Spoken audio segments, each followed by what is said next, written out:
So it sounds like you've got some hesitancy with being completely upside down. So we're gonna progress this in a couple ways. It's not complicated. We'll just basically get into a pike position and then we'll go from there. So we'll work on like getting halfway up, then maybe like 3/4 of the way up, and then you can kind of go from there.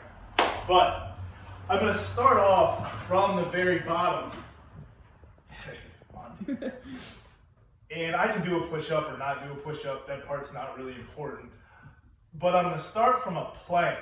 And it's important that your first movement is this big ass step up to the wall with one foot. For me, I'm more comfortable doing it with my right while my left stays planted. So that's the first movement, is that big step with one foot, the other foot stays planted. And then I'm just gonna walk myself back into what looks like that kind of pike position. So roughly here.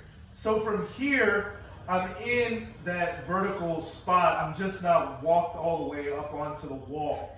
But my wrists are underneath my elbows, are underneath my shoulders. And then if I want to kind of play with it here, I can just shift my weight into either side, back and forth. Cool.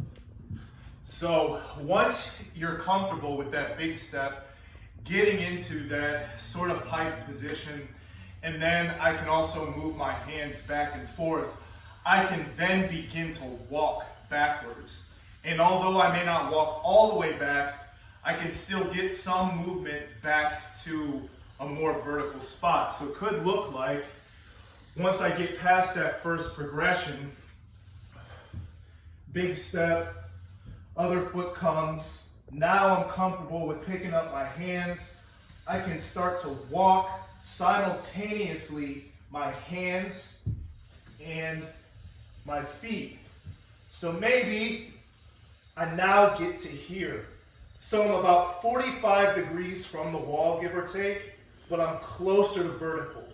Yeah? Notice where my wrists are, elbows and shoulders, straight line, and I really gotta squeeze my abs to keep that hollow position.